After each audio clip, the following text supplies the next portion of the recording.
Subscribe and download over 1 million code snippet including this tutorial from codegive.com, link in the description below. Title, Python tutorial, calling base class constructor in inheritance. Introduction. In object-oriented programming, inheritance allows a new class, derived or child class, to inherit attributes and methods from an existing class, base or parent class.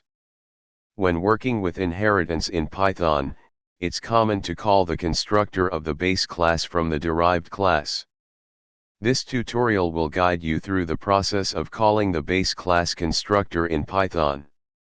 Here, the vehicle class has a constructor that initializes the brand and model attributes, and a method display_info to print information about the vehicle.